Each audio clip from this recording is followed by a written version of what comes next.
Let's talk supply chain. So welcome to the show, Lalitha. Thank you, Sarah. I'm so glad we finally made it happen. And thank you for having me. I know. I feel like, it really wasn't that long ago when I interviewed you at DPW in Amsterdam, but I feel like it was a long time ago. You know what I mean? It That was feels like a long time ago. Yes. I know. And it was an amazing event. We talked about the fascinating keynote that yourself and your co-founder delivered. And we talked about your brand, Oro Labs. And you also won an award, which I'll let you mention in a little bit. And so I'm excited to have an episode dedicated just to you, to finding out more about you and your journey. And so let's dive in. Let's not leave anybody in suspense anymore. So I always like to start these conversations at the beginning so we can really see the full extent of our guests' journeys. And you have a degree in economics. So was a business career always kind of the dream and like supply chain, right? No, actually, so I stumbled into economics because in high school, when I took economics, somehow it seemed to be I guess, the framework, if you will, that will help explain how world operates to Okay. me. So I felt that like, hey, this seems to be interesting, and that curiosity drove me to economics. But actually, I was all in the path of going into, sustainable development, nonprofits, and academia, that kind of a route. And procurement, supply chain, and definitely the tech world and startup was just it's a big pivot that just happened along the way. But I think that to me the link between the both is that, like, for me, a primary purpose in doing Oro is that I do believe there's a lot of inequity in terms of opportunities. So if technology that we are building can enable small suppliers to work more friction free and at a lower cost and a higher level of engagement with large companies, I feel that still kind of connects to something that in my heart I feel is important, which is equity and opportunity in the world. I love that. Like thinking about your passion and where you started and what you really wanted to do and how you really pivoted into a different way, but you still carry that with you and make that the passion in what you do every single day. A lot of people are like, you need to love what you do and it needs to be your passion. But you're saying, well, no, you can do other things, but make sure that you integrate that passion and find ways for that to happen on your in your everyday. It's not even integrate. I feel it is like a core thing that drives me. If I think about what I would feel good about if Oro were successful, is if actually this metric that I'm talking about, like, hey, is it easier for large companies to work with Right. smaller suppliers? It's easier for smaller suppliers to work with larger companies, or diverse suppliers to work with larger companies. I think that is still at the core, like Mhm. a KPI that in my heart I would track, in my mind I would track as like, hey, are we moving the needle or not? Like, Yeah. like what is it's not the revenues, these are the things that move the needle for me. Yeah. So I think it's not just integration. I think for me at least it's a little bit more than that. I love that. So after your bachelor's degree, you went on to complete two further master's degrees and then a certification in product management and software project management. So why is education so important to you and how do you think that commitment to education has really helped you in your career? Actually, more than education, I think it is just sheer curiosity. I'm like just a Mm. sucker for, just reading and learning stuff. And I think all I would say is I think it took me a while to figure out I don't actually have to get a degree to continue learning. so, so Right? yeah, exactly. But I think that I've always been a very curious person. I think people who know me would say, like, why do you know that? Like, why do you have these random factoid in your head? Mm. But I think that for me, uh, I think there's a lot of things people have figured out, and there are ways in which you have to understand the meta picture to understand how things operate, etc. So it's like following the snark, if you will, to kind of figure out how things work. And the product management and software project management, like I'm not an engineer, and I'm discovered a little late after my MBA that I'm actually a geek. So I just needed to get to understand how the heck this whole building awesome product thing works. And I wanted to, be able to have some quivers in my, arrows in my quiver, if you will, to kind of make sure that I'm able to deal with, engineers who, you have to work with them as a product manager. So I just wanted to get a little bit of a scope on that. Yeah. But yeah, so I think my love for learning and technology and the whole boom, it just is like a happy explosion in my brain. And I think we have to use that quote. I realized later on in life that I was a geek. That is so funny. I think I can say the same thing too, right? Or maybe I always kind of knew it, but for me to actually say it in public, I had to grow up a little bit. All I right. don't know. So, My husband tells me that it's because you thought geeks were bad. He's an engineer, by the way, yeah. but I'm the one who fixes the Wi-Fi in the house. But Right. he just said you thought it were not cool, and once you decided it was cool, you want to basically be a geek. He said no. That is so funny. So you spent nearly 20 years at SAP. I mean, that's one of the biggest brands in the industry. Can you give us an overview of that journey? How did you progress within the organization? What did you learn? And what were some of the highlights of working for them? Actually, it was not 20 years at SAP. So the Oh, way it panned out was that I started at Ariba in early 2000s as a product manager. okay. And I was at Ariba for like, I think 8 years or so. And then I actually quit Ariba and joined SAP. Okay. And I was at SAP for like, 3, 4 years. And actually, I did a board project on the business networks and everything.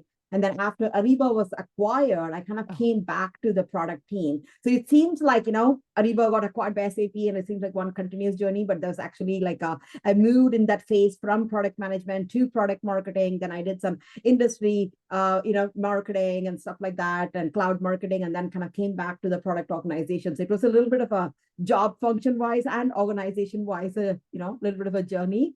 So I'm as much an SRM girl as I'm an Ariba, P2P girl. So I love that. That seems like so many moving pieces. And it feels like, was it kind of a natural transition? Was there any highlights that you have from that journey or anything that you like a lesson learned that you can share? yes, I think the biggest thing that I learned was that if you think about the time that I was in Ariba, right? Like I think literally I joined Ariba the day when the stock was like at its peak, like 300 and something. And then from since then, the stock kept dropping, if you will. And I think that the dot-com bust and the change shift that happened, right, was a very pivotal change. People don't realize this. Ariba is one of the few companies which survived the transition in a pretty humongous way. And what I learned there is that, understanding the business models, because we went from perpetual licenses to term licenses to cloud subscription kind of a model, the business model change taught me that the customers' buying dynamics and the reason how they think about technology and investment and ROI and technology change, that was a very big pivot. So moving to a subscription model, which meant that you have to your innovation would see the light of day earlier because it was in the cloud and it'll get turned on. But at the same time, the customer's ROI was something that was measured in a different way, was something that was a very, very big transition. The other thing that I really learned is that, see, when you're building enterprise software, you're selling to someone who's the commercial, the person who's signing the deal, etc. But the users who use the software are the employees and other users of the system. So your semantic customer, if you will, Mhm. is not actually the person who's signing the check. So to Right. get to as a product manager, as a product person, to get to the core of which user you have to make happy, where in the user experience are the issues, to really not confuse the two, like what the CTO wants may not necessarily be the best experience for the business users, if you Mhm. will. Is a very big learning for me. The second thing that I also learned is that work is important to people. When somebody is trying to do a digital transformation and choosing some technology, they're putting their careers on the line. So there's a Yes. lot of humility and vulnerability and respect that goes into having this be a engagement with the customer, where you're trying to be a honest and a trustworthy and an engaged partner with them to do this transformation. So Ariba had a lot of big customers who were on-prem, and one of my biggest projects was to actually move them from on-prem to the cloud.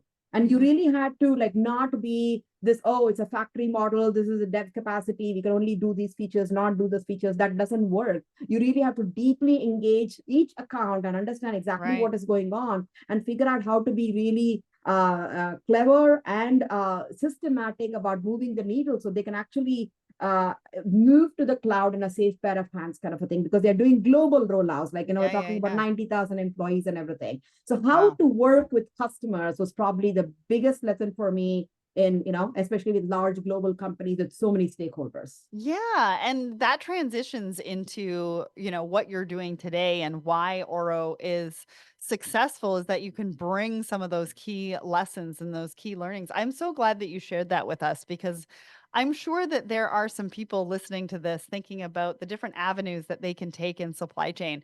And if that's something that is really resonating with them, that's obviously a path for them to move forward if they're potentially stuck and trying to figure out what they want to do.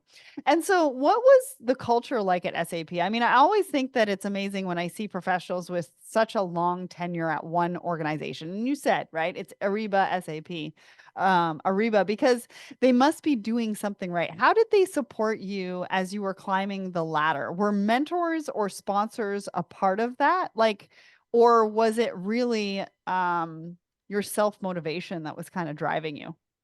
Look, my take on this is that mentors are always huge, but it's not a formal relationship like a mentor. I think I think of all as almost like my personal board of directors, if you will. And you need door openers. You just don't need people who are advisors, kind of a thing. And Right, I think that's you true. need to have a way to sound out things and help you think through things and help you frame things, etc. So I always have been lucky enough to have people I have admired, and I've taken the effort to make sure that I build a relationship with them where I'm also helpful to them, and it's like a bi-directional thing. And I think that that has been huge for me. Like I would say, Alex Atzberger, who was president of Ariba at that time, he was a huge mentor. Sanish Monkar, who was a chief product officer before, he was a huge mentor. I work with really, really amazing marketing people like Sundar Raghavan, who's now at at Amazon, etc. It just was uh, phenomenally talented, thoughtful people who were able to really help both open doors for me and help me open understand how exactly go about it. Like Bob Solomon really taught me what it would mean to help figure out a business model that will make sense for a bi-directional, like the Riva was a bi-directional model. So a lot of things that I learned from him was like really huge to understanding exactly how do you build a go-to-market plan that can actually succeed, kind of a thing.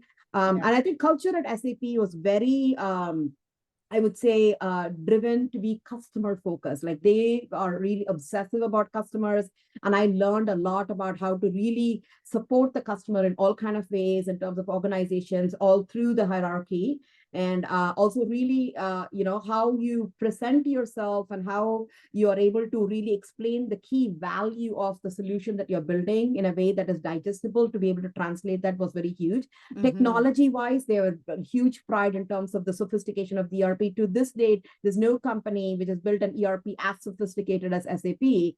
And I think there's a lot to learn in the SAP journey. So I think, Hmm. I'm so blessed to have had that opportunity. Yeah, I like what you said around personal board of directors because I think sometimes we get too caught up in who's my mentor, who's my sponsor, what are they gonna do for me? But it's also about what you're gonna do for them and what you can learn from them, right? And taking the opportunity when you have it. Because there are people in your organizations that you probably think are so far removed that they wouldn't talk to you, let's say. Or maybe there's some anxiety around that. Maybe, we're a little bit scared about even asking for that. How did you engage them to be part of your personal board of directors? Because those are some big names. I can tell you, like, I think the one advice that a professor once gave me set me up right on this. We can call her a mentor as well. And she said that, silent mouths don't get fed. Ooh, it's so true though. Yeah. So, and I'm like, like, hey, what's the big harm? At the most they can say no, or they ignore you. And I think that I always gave myself, three chances, like approach Okay. once, approach twice, approach thrice, and always like, and when you think about like when you craft an email to somebody, right? There has to be a hook and a line and a sinker, if you will, right? You have to frame how do you even approach that, and you have to strategize. And anything in life, like, it doesn't matter if you're, writing an email to someone you like and you want to date, or if it's like a job offer that you want to get, or whatever it is. I think there is a way in which you have to figure out the common connection and to be able to frame the ask and to be persistent. So yeah, so I think Mm, definitely you just have to go at it. that's I some think. great advice. So then you took the leap to co-founding your own company, which is huge step. I've been there. I'm still there. So why did you make that choice after a pretty long career in corporate? And what was that experience like in that transition? So it happened a little bit organically. I think the biggest purpose driving me was that I just love procurement as a problem to solve. I think there's so many dimensions to it, and there's so much opportunity. And I think it can be really meaningful in terms of how we solve it. The mechanics of the human dimension to the procurement problem is something that I really like. There's a point where, me and my co-founders, we who are also at SAP, we realized that if we are to move the needle on this, and in a way we felt it was at the brink of innovation, we kind of have to get a perspective that is outside of SAP Right. and Ariba, and we need to take a breather. And then if we are going to do something about it, then we need to go at it, right? So it was very important to kind of have that clean slate start. And that's kind of how we kind of stepped out of SAP, gave ourselves, some time to think and get involved in new technologies. We played around with NLP and AI and everything, and then the time was right, and then other things lined up like funding and everything, and so here we are. Nice. Funding lining up. That is one of the key things, right? We've been blessed, man. I mean, like, we have not had too much trouble like raising rounds, and it came knocking on our door as well. So I think that if you follow your passion in an obsessive way and you are building a game-changing product, I think the funding will happen. So we just have to be, let's say, good at spend management, if you will, and not really waste the funding that you have. So you do have to be careful with that. But other than Yeah. that, I think the opportunity is there. So. Well, and that's true. And not everybody is good at spend management when they do get a win like that. So talk to us about Oro. What is it that you do? What are the challenges that you're solving in the market?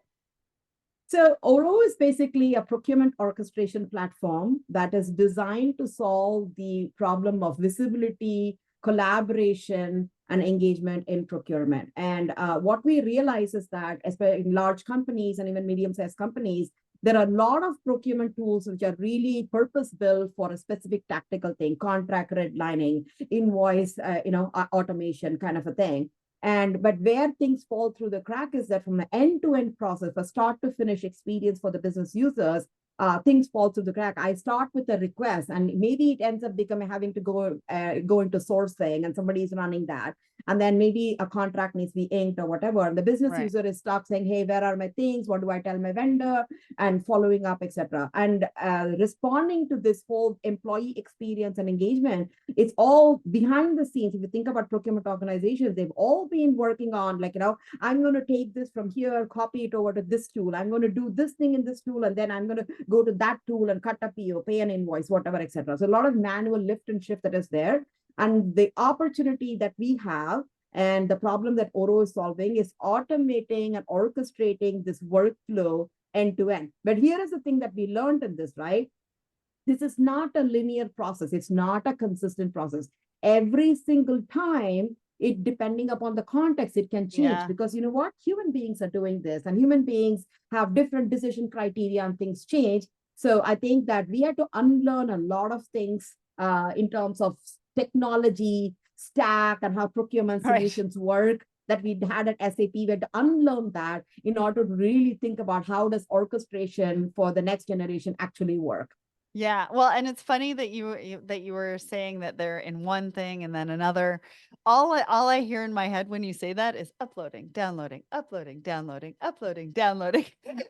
Pretty much, our copy, paste, cut, paste, that kind of a thing, right? It is that. It is very swivel chair kind of a thing. That's so funny. Now, you called yourself a geek earlier, and you're a self-confessed procurement geek. What is it that you love so much about procurement? And from your perspective, what do you think the landscape kind of looks like right now, in 2024? If you think about, procurement as a human problem, right? Think about it this way. Say, let's assume there's an employee in marketing and they have to do a campaign. They want to work with the agency, they want to Mhm. work with the supplier, etc. And they even like research it, figure out who they want to work with. They kind of want to work, set it up, and they know what their project budget is. Everything is figured out. They've already gotten okay from their boss, etc. Now, from the agency or the supplier side, they kind of know, this is a great project. They have the creative guys ready to go, everything. So think about this in a consumer world. Like, you have two people all said, great match. They've decided they're a good match. They want to hang out. They want to date, but it's not possible to actually connect, right? So then what happens in the procurement world is that in this B2B world, you have all this check the box due diligence, this formality and stuff that can happen. And in companies, it can take as long as 6 months to onboard a supplier, right? It can take three Oh, I've been months there, to done that. Oh, I've been there, done exactly, that. I've had a exactly. supplier, I've had a client that wants to work with me, and they're like, "Oh, we need to get this done now because this is going to take like 4 months." Exactly. So people who are good at their job turned out to be really good at maverick procurement. Right. You don't have maverick, other things, but maverick procurement is because that's the only way in which people can get stuff done. But if you think about it again from a human problem, which means that it's not as if people want to be bad actors, right? Like, Mhm. people want to be, compliant to corporate policies, but also keep the company safe. It is important for their job. But all this due diligence is something that is an inordinate burden, because it is essentially following a non-transparent black box route, and Mhm. every little unit, like legal team is doing their thing, and infosec team is doing their thing, data Mhm. privacy team is doing their thing. Nobody is thinking it's like, like the five blind men around the elephant kind of a thing. Nobody is saying I'm the one to delay, but the end-to-end kind of is Right. like really broken, if you will. And Mhm. to me, the reason why procurement really, really fascinates me is that the impulse and the intention to engage is there, but the fulfillment takes so long to kind of connect. So I think that it's actually technology and the human psychology, and how can you transform the experience to really make the process both transparent and fast. You're so passionate about it. Like I can feel the passion and we're like totally virtual. But I go back to your dating example, right? I feel like it's like broken telephone. One of them calls, the other one doesn't pick up, and then the other one tries calling and they don't pick up, right? It's kind of like this for Totally. months.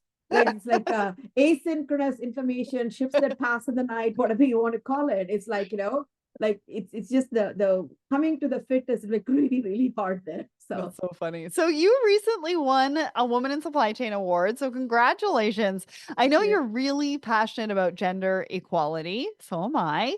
And so why are awards like this one so important? What else do you think that we can do as an industry to keep moving forward and making progress when it comes to representation and equality?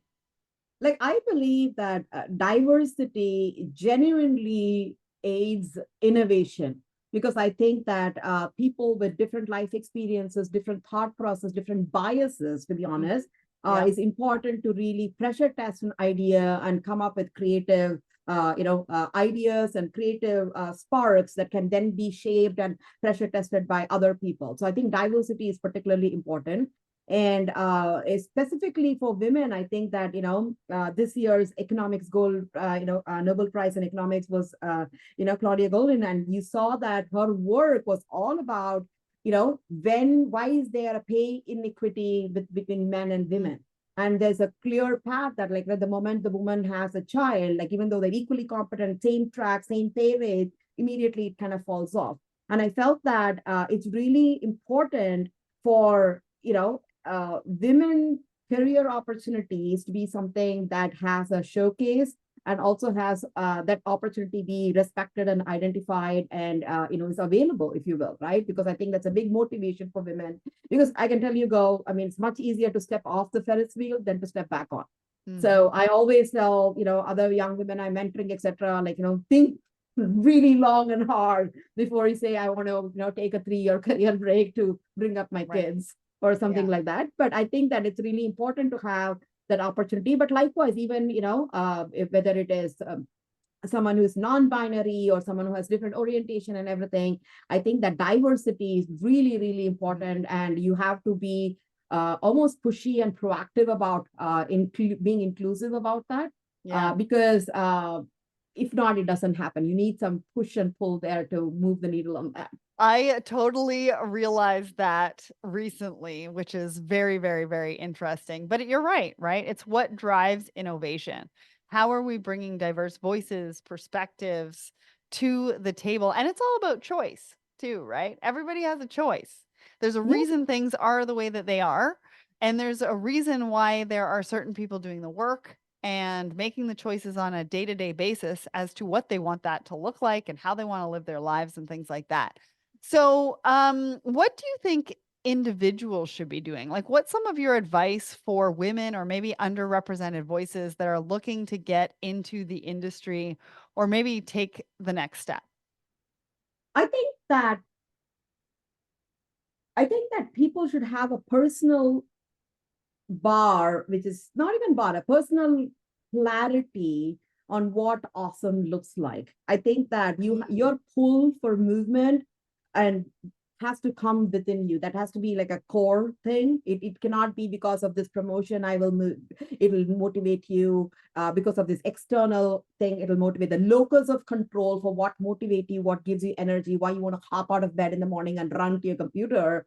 That energy, that locus has to be, I think, within you. I think that is really important because I always tell this to young people when you say, hey, follow your passion. I think here is the reality of that. I think the reality of it is that it doesn't matter how brilliant you are, you're always going to come to a point where you're going to be working with people who are brillianter than you, if you will, right? So the only thing that sustains is sheer ability, the stamina, the ability to put in the work, right? And I think people generally cannot work hard at something they just find boring. They're not that True. motivated by the core of the work, because you're all going to run into situation, bad boss, not a good company, economic situation, personal situation, whatever it is, right? But the core of what you're doing is something that you have to be able to lose yourself in it and be able to really, sustain it for hours. The quantity, time, and effort really matters. And I think my advice to women or other people is put muscle behind what really motivates you, Mhm. and stamina will carry you further. And in terms of getting into the industry, the thing that I said earlier, silent mouths don't get fed. So, Right. so I think that's really, really important. So, keep knocking, keep hustling. Hustling is a skill, learn it. Yeah, well, that is so true. And burnout is also really true as well. And I think it comes more often than not when you're doing some of the things that really just don't resonate with you, right? Exactly. Exactly. That's a And really good point, Sarah. I agree with you. You burn out if you can't bring the energy in you for something you don't kind of like. yeah, yeah. And for entrepreneurs, I think it's a little bit different because we do have to do some of the things that we don't like. But you do You know, enough of the things that you like that the rest of it seems like, it balances noise. out. It Yeah. balances out. No, I totally agree. And I think it's funny because we really should be putting some time, energy, and effort into figuring out what that passion is, what we like to do, what we don't like to do, what we're good at, what we're not good at, and sort of combining those skills. And I don't think we spend enough time on that, right? It's like we need to get a job, we need money in our pocket. And we spend so much time doing other things, maybe resting, going on vacation, but this is really important, right? This is your life. So I think we need to spend I a little bit more agree. And time. I agree. And I think that gut instinct is something that's really important. And I think it's a skill that you need to hone. You need to learn how to listen to your instinct and gut. If it doesn't matter. Like I remember, like right after business school, I said no to a job that was the highest paid job that campus recruitment here, and people were like appalled by my decision. But I went with something else that kind of spoke to me. And I think that, yeah, I didn't tell my parents that. So sorry, Mom. But I think that listening to your gut feels like an irrational thing to do. And I think people should just get comfortable with that, because there are a lot of, cues that you get, which is going to be more of an instinct. So you need to kind of tune into that, I think. So Yeah, thank you for sharing that. And hopefully you don't share this with your parents. I mean, sorry, parents. All right. So finally, then, what does the future hold for you and for Oro? I think 2024 is going to be a really big pivotal year for us, and also for this whole concept of process orchestration. If you think about it, right, Sarah, in the world of procurement, the biggest exit we've seen is Coupa at 8 billion, whatever, right? Mhm. But look at literally the other side of the coin. What is a purchase order on the buy side is a sales order on the CRM side. Think about the CRM marketscape, however complex and crowded Eloise's spider chart is, it's even more crowded if you think about the CRM side of the world. And it's not as if people are spending less money on Salesforce. You can see Salesforce's own trajectory. And if you think about the questions like, hey, anyone you ask, who owns the customer object, they say Salesforce. But if you think about who owns the vendor object and how is this process transformed, it is still stuck in a very transactional world. Oh, cut the PO, pay the invoice kind of a thing. Procurement process orchestration, I think, is going to be a breakthrough digital transformation opportunity for many companies. And I think I'm really blessed that Oro is poised right now in terms of our platform capabilities to take advantage of that. So 2024 is going to be a rockin' year. And what about for you? For me, it's like I'm like touch wood. I'm like so blessed to be doing what I'm doing, and I think there's a lot of company adventures. And I can tell you, the product or the opportunity is not as hard as the people. I'm sure I have a lot of lessons to learn and things to do, but I'm really looking forward to growing as as a person in the company in this journey. Oh, and I cannot wait to see the impact that you make, because you're already making such an impact on the industry. So we see such a range of journeys on the show, but we don't often see women go from such a successful and long-standing corporate career to becoming a founder and almost starting from scratch with their own brand. But it's really great to see, and I hope that everyone listening is inspired. If you're bogged down in a day job, you have a great idea, but you're not sure you can get it off the ground, it's never too late. Harness the experience, contacts, and passion you've gained and use it just like Lalitha has. So, did you have a guess at today's big question? Well, at the top of the show, I asked you, according to the 2024 State of Procurement Report produced by Amazon Business, what percentage of businesses are expected to increase their budgets in 2024? Well, 53%, just over half of business respondents expect their budgets to increase in 2024. And a huge 98% said they were planning investments in analytics and insights, tools, automation, and artificial intelligence over the next few years as complexity and disruption continues. Lalitha, thank you so much for joining us on the show, sharing your journey, coming on, being courageous and brave, and letting us get to know you. Thank you, Sarah. I had a ball talking to you, and DPW again. Yeah.